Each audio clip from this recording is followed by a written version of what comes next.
Hello, everyone. Hey guys, welcome into the podcast. On today's podcast, we are going to be talking all about what Your Taken in Hand wants you to know. But before we get to that, of course, we want to remind you to hit that like button because that helps us know what topics and what episodes you're enjoying. And of course, hit the subscribe button because every time that you do, it makes me smile. And if you want to support the channel even further, get bonus content, dive deeper into the topic of domestic discipline, the best way to do that is over on Patreon. So a link to our Patreon is down below. So are these things that you are taking in hand doesn't normally tell us as a head of household? Not that they're keeping something from us, but I think these are things that can feel very vulnerable. They can feel kind of intimidated. A taken in hand can kind of feel intimidated to open up to this level, to this extent. And maybe it's things that they feel, but they're not necessarily knowing how to word it okay, and yeah. bring it to their head of household. I really got the idea for this topic when I was talking to some other taken in hands, and it kind of came out through the conversation, things that they know are truths to them, but I don't know how many of them have really taken it to their head of household. So these are things that, as we were talking about them, I thought, oh, we've talked about them before, but maybe the people in the podcast, the Taken in Hands, have never talked to their head of households about it.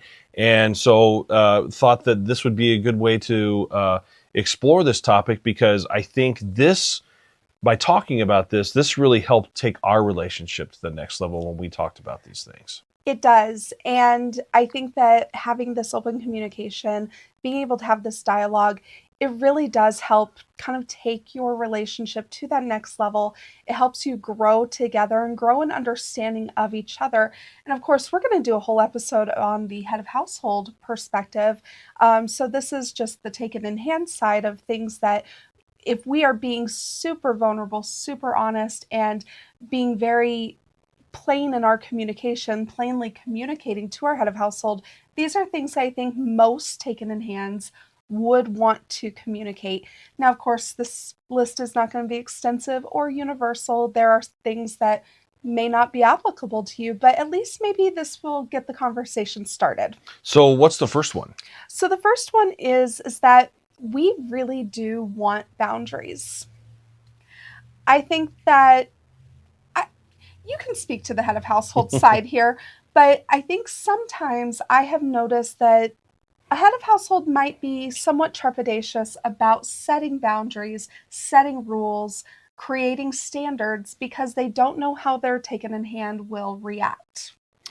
Yeah, that I think is something that I was very cautious of, or I was trepidatious to do when we first started, because when you first start, especially if you're taken in hand, brought you this dynamic, you are going, well, okay, how far do I go with this? You know, you're kind of in that moment where you go up to the pool and you just kind of dip your foot in, you go, oh, okay, it's maybe it's not as cold as I thought. And so, yeah, it took me a while to realize that that's really why you brought domestic discipline to me in the first place, is because what you were communicating is I really need you to kind of fence me in, again, put those boundaries, because I am not having success with that right now in my own life. So I need you to help set those for me and then enforce those. Yes.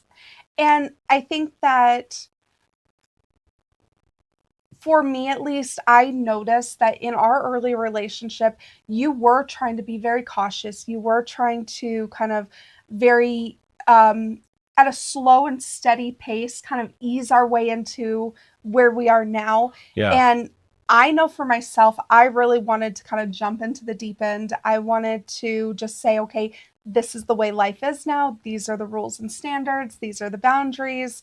And this is how we're going to function from now on. And I kind of wanted more of that, like ripping the band-aid off experience, but you were very cautious. And I think it's because we didn't have this conversation in the beginning. It took us a long time to Yeah. have this conversation. I think once we did, you understood my need and my desire for those very clear boundaries. Yeah, I think the reason that I was is because I didn't know this conversation needed to happen. I mean, obviously, this is why we're doing the podcast for everybody, so that if you haven't had these conversations, we're encouraging you to have them, because that might be the issues that you might be having in your relationship currently. But once we did have that conversation about boundaries, it was like, oh, that's the whole reason she brought me the dynamic. And now I can feel a little empowered myself to set those and know that because she's asking for them, then I can follow through with punishment and the different things that we've put into place. And so you definitely really want to set boundaries and have that conversation with your taking in hand, because maybe she's waiting for you to have that conversation of, yes, I do want boundaries and I've been wanting you to set them. I was wondering when we were going to have this conversation, right? Mm-hmm. And I think that a lot of taken in hands are cautious to bring these conversations to their head of household, especially in the early part of their dynamics. And even if the head of household hasn't kind of thought about these things, sometimes it can feel a little intimidating as a taken in hand to say, hey, I need rules and boundaries. Can you set those for me? Because sometimes we don't know how to say that respectfully. We don't know how to have that conversation without feeling like we are overstepping the boundaries of our role, right? Because it is the head of household's job to set the standards, to set the pace of the relationship, and to kind of take the initiative in that way. And so it can feel unnatural to Right. a lot of taken in hands to initiate that conversation. And so if you haven't had that conversation, your head of household, it might be a good idea to bring it up, because she might be waiting for you to initiate that conversation in order to communicate what she needs to communicate on this. Which brings me to the next question that I think I have is that um, because of, and now wanting you to set boundaries and having those conversations, do taking in hand secretly don't want to necessarily admit that when you fall through with discipline for violating those boundaries, that actually works for them too, that that's actually a good thing, that they appreciate that? That does bring us to our next point, is that we really do understand that discipline is beneficial. Um, I have not met many taken in hands that say that they look forward to going through discipline, that they look forward to corrections or punishments or Sure. even maintenance. I haven't met very many taken in hands that are like, yes, that's the highlight of my week. That's the highlight of my day. Love that part. But even though we don't love it, even though it's something that is created to be a deterrent, it's designed to be painful, to be something that we don't want to experience, we really do understand the beneficial aspects of discipline. And I think it's like you said, it's not necessarily leading up to it. And certainly, I don't think is definitely in the moment, but it's what the discipline brings afterwards that Mm-hmm. I think the taken in hands may be a little reluctant to tell the head of households, because maybe you don't want your head of household to realize, hey, this is really working.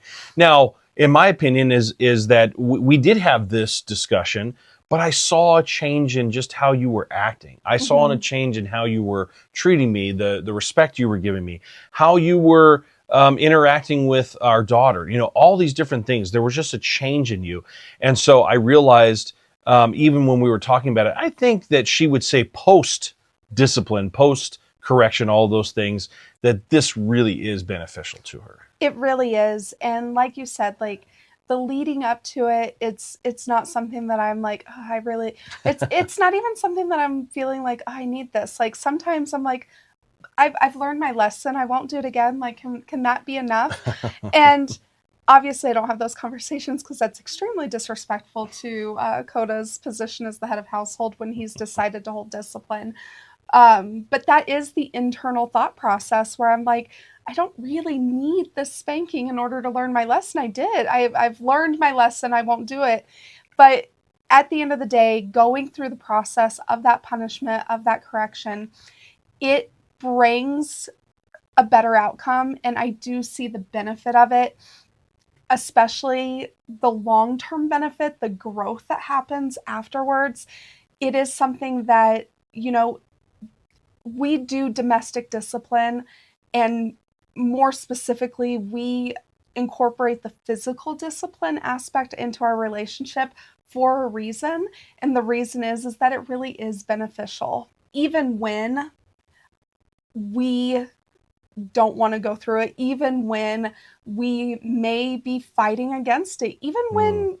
when, we are resistant or we're not participating the way we should, we still see the benefit afterwards. We really do. And obviously, if you are having resistance, you need to decide the appropriate measures to address that, because I Mm. don't think that being resistant should go unaddressed. No, definitely not. Definitely not. And so definitely address those resistance, but just know that even when we are resistant, it is still beneficial and we do still see the long-term benefit of it. The next point that I was going to bring up is that we really do feel loved and taken care of and cherished when you hold accountability. Mm.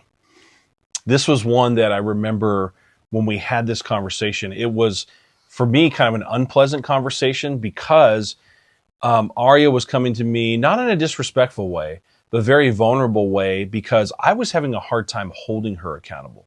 I was not following through with the accountability. And I didn't realize what I was communicating by not doing that. And ultimately what she said is, I don't feel loved by you. I don't feel taken care of. I don't feel like you actually care about me as a person or cherish me as your wife, because you're not following through with what you told me that you would. You're not holding me accountable to rules. You're not holding me accountable to boundaries. And then when it comes to maintenance, correction, or punishment, you're not following through, or you're putting it off. All of those different things that fall into accountability. And that was a huge wake up call for me, but that was a good conversation that I know maybe was afraid for you to have. And you can talk about that maybe a little bit. But I was so glad that you had that conversation with me, because I had no idea it was affecting you in that way. For me, and I'm only going to speak for myself here, but I have heard other taken in hands that I've interacted with say similar statements. So this is not exclusive to me, but I'm not going to say that it's a universal mindset.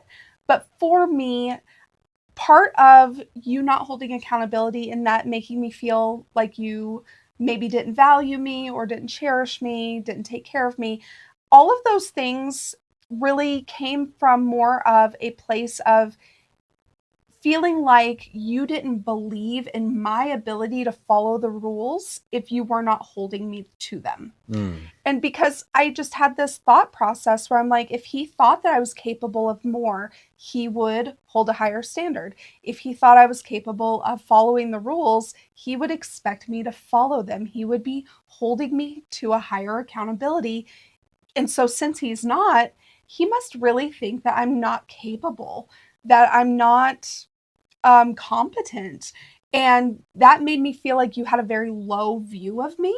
And Mm. that's what made Mm. me feel unloved. Interesting. That's what made Okay. me feel like you didn't really value me. Mm. And so by holding a higher accountability, I'm like, he really believes in me. He really thinks that I Yeah. can accomplish great things and that I can have growth and that I am capable of meeting these standards.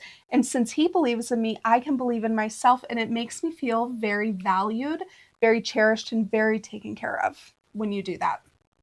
So that if that's a conversation you haven't had, we're going to encourage you guys to have the conversation.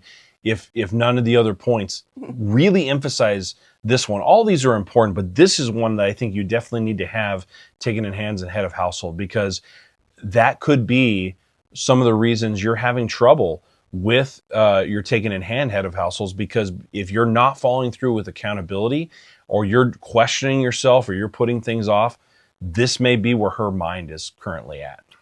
And this leads directly into our next point, which is when you follow through, it leads to her being able to respect you and trust you. Mm. This is something that I think that I did not realize how important this aspect was until you started following through. Uh, When you're in a domestic discipline relationship, when you have a head of household holding authority over you, that Obviously, it is my duty as a taken in hand to respect my head of household. It is my duty to trust my head of household. Without respect and trust, this relationship really doesn't work. Nope. But as Coda has grown in his authority, as he has grown in his ability to hold leadership and to hold me accountable, and he's really developed the skills to where, that's very, very consistent. Mm-hmm. My ability to trust him as a natural outpouring has just gotten so much better.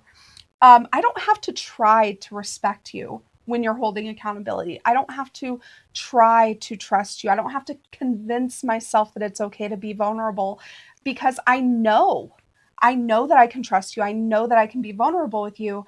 Um, because you are fulfilling your role, you're holding accountability, and you're following through, you're doing what you said you were going to do.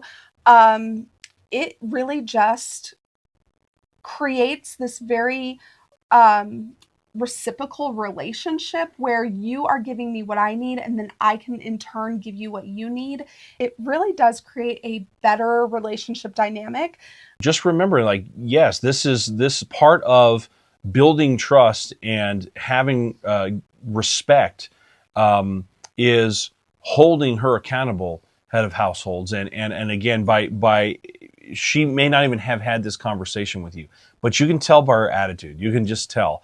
And so if you're constantly having to maybe correct or punish for something that happens to maybe fall in one of these categories in your pillars or something, maybe you need to have this conversation about whether you might be doing something that's not fostering that respect and trust. Mm-hmm. Now, she should still be held accountable because Absolutely. the You don't disregard the accountability. Absolutely. You follow through with that, but have the conversation as well. Mhm.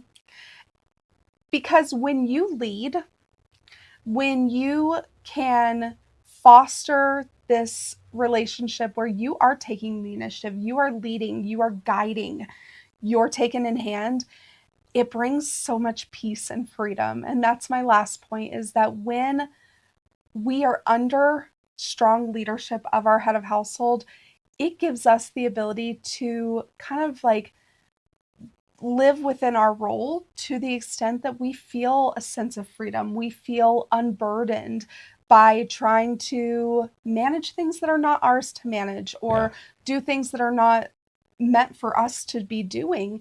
And that brings peace, that brings freedom. And we can focus then on fulfilling our role in the relationship to a better ability and to a better standard. You know, I think this is something that in general people long for is peace and freedom. But I really have seen in a lot of just observing a lot of other different relationships, including our own, that a lot of people try to do a bunch of different types of things to get this peace and freedom. And it doesn't always work.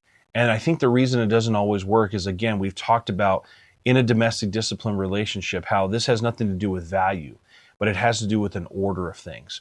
And when you were following that order, as we've been talking about, when you're holding her accountable, when you're setting those boundaries, when you are following through, all of those things, the reason it's going to foster the peace and freedom within her, and then in turn, this being reciprocal again in you, is because you followed through with those things in the order. That always brings peace.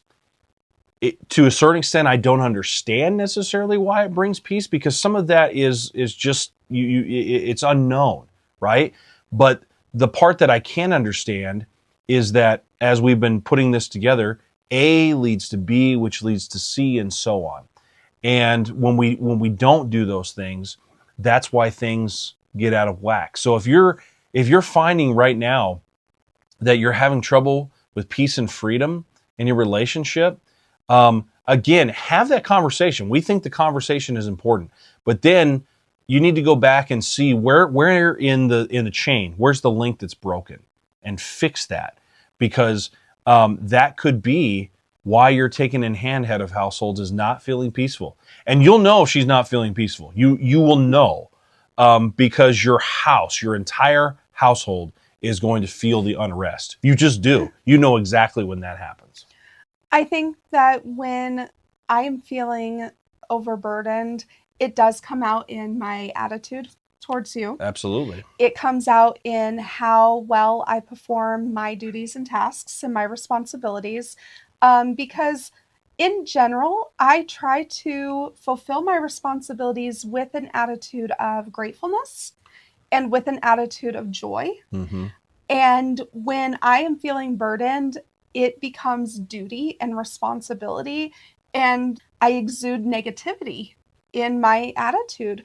And so you can tell, even if it's subtle. I mean, Coda's making it sound like your entire household is just going to be on its head, and it can be. That can be the case, but even if it's subtle, you know.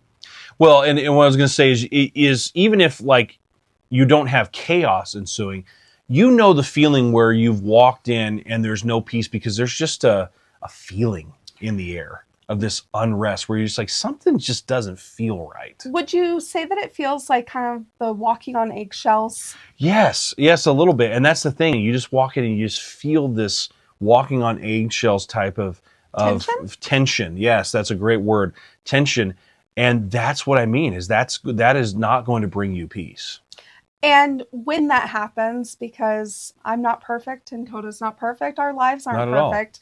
When that happens, that's when you lean into correction, because Absolutely. obviously I have allowed myself to take on things that don't belong to me, and you give me correction because you are basically communicating that you expect me to leave your job to you, Mm-hmm. not try to assume your responsibilities, not burden myself with those things, and that you want me to resume my position in our relationship and fulfill my roles and duties in a way that honors your leadership.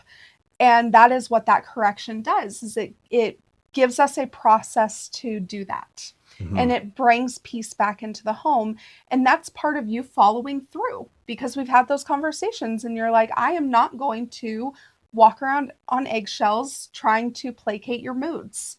Right. If you are in a bad mood, I am going to give you a correction because that is not what I expect from you. Exactly. And so that really does bring peace and harmony to our relationship, to our home, and really within me. Right. I can Right. feel very secure. And it's really security too. Yes. I can Right. feel secure in my role and in my position. I can feel secure in your leadership because you are following through. You're doing what you said you're going to do, and you are fulfilling your responsibilities as a head of household. And I don't have to carry those things. I think that at some point, in the next few weeks, we will do a bonus episode for our patrons over on Patreon, all about how fulfilling your role brings freedom and peace to you. But it's hard to understand as a taken in hand how having control and decision making power is freedom, because that feels really burdensome to us. Mm. And I'm sure on the head of household side, it's hard to understand how having no decision making power and being told what to do all the time is freedom, because I'm sure that that sounds terrible Yeah, to sure you. does. Yeah, absolutely. And so that's a topic that we will dive into for our members over on Patreon. So if you're interested in topics like that, Patreon is the place where those things go. Indeed. Thanks for joining us, guys. I really hope this conversation helped you gain some perspective, maybe have some conversations in your own relationship and see if any of these things are applicable to you. And if not these things, then hopefully it led to discussing the things that your taken in hand wants you to know, that are specific to her. So, Thanks for joining us. see you later. Bye.